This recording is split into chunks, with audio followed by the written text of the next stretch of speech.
Imagine a history book with one entire chapter torn out. Not one page. Not one paragraph. A chapter stretching across 70 million years. That is the kind of silence paleontologists were facing. Not in the story of one rare dinosaur, but in the story of a major plant-eating lineage. They could see the beginning. They could see the later descendants. But the middle was strangely quiet. Then a fossil appeared in northern Spain. It was not a giant skull. It was not a towering skeleton. It was not the kind of fossil that shakes a museum floor.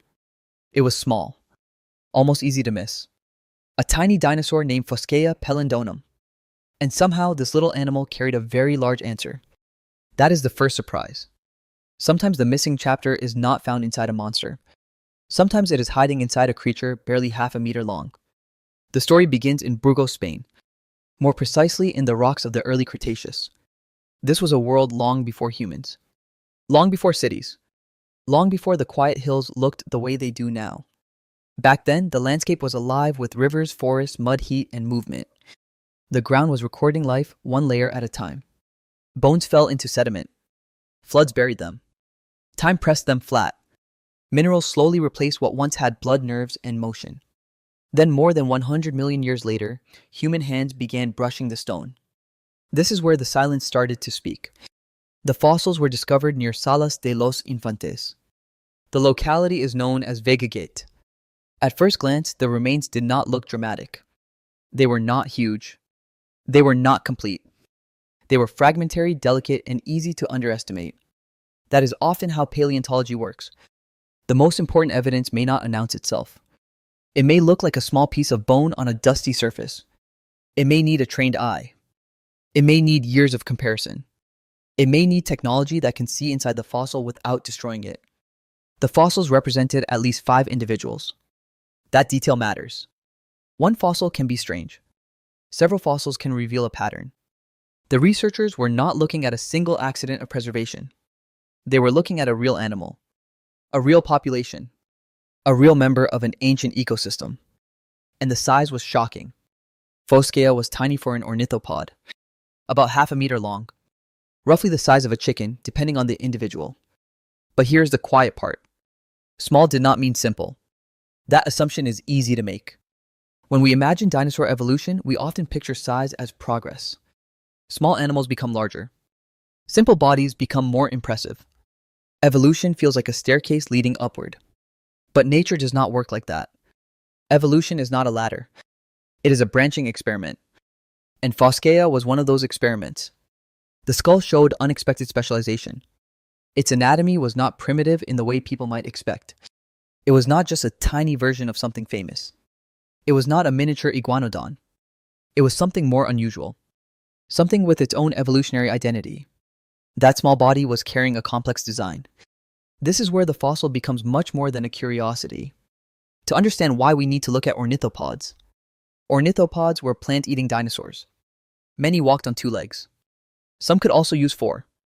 Over time, the group produced famous forms like iguanodon and the duck-billed hadrosaurs. They became one of the great success stories of dinosaur evolution. They spread across continents. They adapted to many habitats. They developed different skulls, teeth, limbs, and feeding strategies. But there was a problem. In one important part of their family tree, the record was broken. Researchers had evidence before the gap. They had evidence after the gap. But the bridge between those points was unclear. A long section of evolutionary history seemed to vanish. 70 million years is not a small gap. It is longer than the entire time since the last non-avian dinosaurs disappeared. Think about that. The distance between Tyrannosaurus and today is about 66 million years. The missing evolutionary space around these ornithopods was even longer. That is why Foskeia mattered. It offered a new point on the map. Not just a new name. Not just another species for a list. A point that helped connect older forms with later European herbivorous dinosaurs. Researchers placed it near the base of a group connected to Rhabdodontidae. That group became important in Europe. And Foskeia helped show that the early story was stranger than expected. The tiny dinosaur was not standing at the edge of relevance. It was standing near a doorway. Behind that doorway was a missing chapter. But the story became even stranger when scientists looked inside the bones. Because size alone can't trick us. A tiny skeleton might belong to a baby. That would be the obvious explanation. Maybe Foskeia looked small because it had not grown yet. Maybe the adult version was much larger. Maybe the fossil was only a juvenile form of another dinosaur. This is a serious problem in paleontology. Young animals can look different from adults. Their skulls can change. Their limbs can change. Their proportions can shift. If scientists confuse a juvenile with an adult, the family tree can become distorted. That is why bone histology matters. Histology is the study of tissue structure.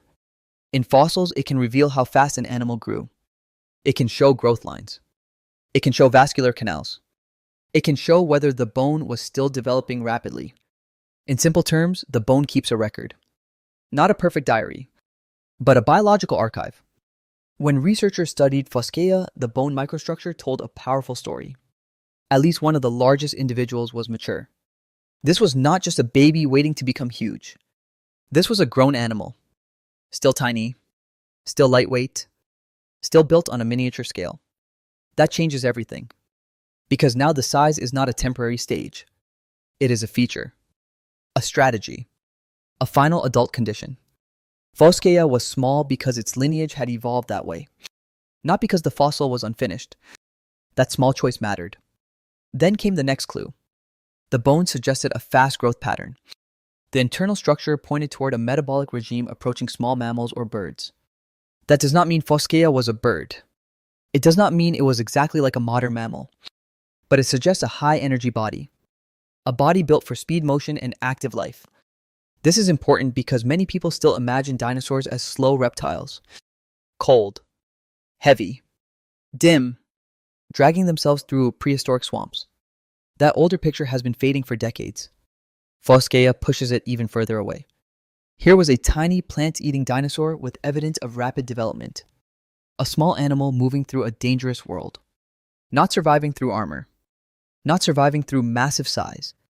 Surviving through quickness. Surviving through flexibility. Surviving through being hard to catch. The forest was not an empty backdrop. It was part of the animal's strategy. Dense vegetation creates hiding places. Roots create obstacles. Branches break lines of sight. For a large predator, a tangled forest can become a problem. For a small, agile animal, it can become protection. Foskeia may have used the world like a maze. A narrow gap could be an escape route. A fallen log could be cover. A sudden turn could be the difference between life and death. This is where its body plan becomes fascinating. Evidence suggests that Foskeia changed posture as it grew. Younger individuals may have used a more four-limbed style of movement. Older individuals appear to have had proportionally smaller forelimbs. That points toward a shift into a more bipedal adult form. The animal did not simply get bigger. Its movement changed. Its balance changed. Its relationship with the ground changed. This matters because posture is not just anatomy. Posture is behavior. It affects how an animal feeds. It affects how it runs. It affects how it turns. It affects what escape paths are possible. A body that can shift across growth stages is a body with options. And options are valuable in evolution. Not louder. More adaptable. Now imagine Foskeia in its own world. Not as a diagram. Not as a museum label. As a living animal. Morning light filters through an early Cretaceous forest. The air is warm. The ground is soft. Insects move through leaves. Plants crowd the lower spaces between trees. A tiny herbivore steps into view. Its head moves quickly. Its eyes check the shadows. Its teeth are built for a specialized plant-eating life. It forages close to the ground. Every movement is efficient. It is not the ruler of the forest. It does not need to be. Its power is in staying alive. A sound cracks somewhere behind it. The forest changes instantly. The small animal freezes. Then it moves. Fast. Under a branch. Around a root. Through a space too narrow for something larger. In that moment, smallness becomes a weapon. Not a weakness. A weapon. This is one of the most important lessons of Foskeia. Evolution does not only reward the largest body. It rewards the body that fits the problem. An open country size may help. In a forest maze size may betray you. In a world full of predators, armor may help. But speed, awareness, and hiding can help too. Different environments ask different questions. Foskeia had one answer. Be light. Be quick. Be specialized. Be hard to trap. That answer was written into its bones. And because those bones survived, scientists can now ask better questions. Where did European rhabdodontomorphs come from? How early did some of their strange traits appear? How often did miniaturization happen in dinosaur evolution? Did small-bodied dinosaurs experiment with anatomy more often than the fossil record has shown? The fossil does not answer everything. Good science rarely does. Instead, it changes the shape of the question. It tells researchers where to look next. It warns them not to ignore small fossils. It warns them not to treat fragmentary remains as unimportant. It reminds us that the family tree is always provisional. Every new fossil can move a branch. Every small bone can change a pattern. Every missing chapter can return one sentence at a time. There is also something humbling about this discovery. For many people, dinosaurs mean scale. Huge skeletons. Massive teeth. Long necks rising over the trees. Footprints big enough to stand inside. That image is not wrong, but it is incomplete. The dinosaur world was not only a world of giants. It was also a world of small runners, quiet browsers, hidden specialists, animals that lived below the dramatic camera angle, animals that did not dominate the landscape but still shaped the story. Foskeia belongs to that hidden world. It reminds us that prehistoric life was not a monster parade. It was an ecosystem. And ecosystems are built from many sizes. The huge animals get attention. The small animals often carry the details. That is the trap. If we only look for giants, we miss the mechanisms. If we only admire the spectacular, we miss the evidence. A half-meter dinosaur may not sound like much. But in this case, half a meter helped illuminate 70 million years. That contrast is almost poetic. A tiny fossil. A giant gap. A small body. A huge correction. And the correction is this. Evolution was not waiting for size to become interesting. It was already experimenting in miniature. Inside the tiny skull of Foskeia were unexpected anatomical innovations. Inside its bones was evidence of maturity and active growth. Inside its posture was a story of changing movement. Inside its discovery was a new connection across deep time. That is why this animal matters. Not because it was the biggest. Not because it was the fiercest. Not because it could win a fight against the icons of the dinosaur world. It matters because it was evidence. And evidence is what brings lost history back. Piece by piece. Layer by layer. Bone by bone. When scientists named Foskeia Pelendonum, they were not just naming an animal. They were naming a window into early Cretaceous Europe, a window into small-bodied dinosaur evolution, a window into a family tree that still has missing branches. The name itself carries meaning. Foskeia is linked to light and foraging. Pelendonum honors the Pelendones, a Celtiberian people connected to the region. So even the name ties together nature, history, and place. A small dinosaur from ancient Spain. A modern discovery shaped by local ground and global science. A fossil that once lay silent under stone. Now it speaks across more than 100 million years. And what it says is simple. Do not underestimate the small. Do not assume the fragment is meaningless. Do not mistake silence for absence. The past is not empty just because we have not found the evidence yet.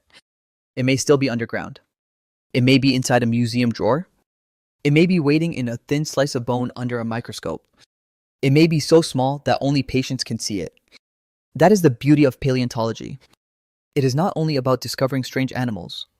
It is about learning how to listen to stone. It is about turning fragments into timelines. It is about realizing that life leaves clues everywhere. Some clues are enormous. Some fit in the palm of a hand. Foskeia Pelendonum was one of the small clues. But it opened a large door. A 70 million year silence is no longer completely silent. The missing chapter is not fully restored. But now it has a voice. A tiny one. Fast, alert, and impossible to ignore. So, the next time you imagine the age of dinosaurs, do not only look upward. Look down. Look into the undergrowth.